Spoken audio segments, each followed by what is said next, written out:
ወጓልሽ እግዚአብሔር ይመስገን ብልክ አሁን ማለት ነው ፖለቲካ ታረጉብኛላችሁ ነው። ቆይ እናንተ ከኛ ምንድነው የምትፈልጉት? ስራ ላይም ሆነ ከስራ በፊት ጥያቄ ማብዛት ዋጋ የለውም፣ ኪሳራ ነው። ማክ እኮ ገለባ ብቻ ነው ቀን ሙሉ አይደለም የሚሰራው። አላባ ቆይ ያዝ ያንኩ ወደ ዛርኩ ያዝ ምን ነበር ያልሽው? ሲመረት ድካሙ ብዙ አገልግሎቱ ግን እዚህ ግባ የማይባል ነሽ። እንዴት አድርጎ ግራ አድርጎ ነው ያሳደጋችሁ? ወዚህ ነው አረ ወደ ቤት ወደዚህ ነው ና አቋራጭ አለ በዚህ እርድ ብሎ መጠየቅ እየዘለፉና ሽቡጥ እየተናገሩ አይደለም ባለጌ ለዚህ ያሉት ክፉ ናቸው ክፉ ምኑ እኮ ለምንድን ነው የራበህ?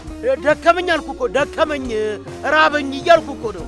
ማዕድ ተተነሳ በላይ ደርሳ የምሳ ያለ ብትል የሚሰማህ የለም። ምንድነው ማደም መስቀል ማውረድ ምናምን የምትሉት? መሶብ እየዘለሉ መጎስጎስ እዚህ የለም። ደግሞ ይሄ ምን ማለት ነው? እነዚህ ናቸዋ። ጭራሽ እኮ ከከብቶቹ አትሻልም አልከኝ።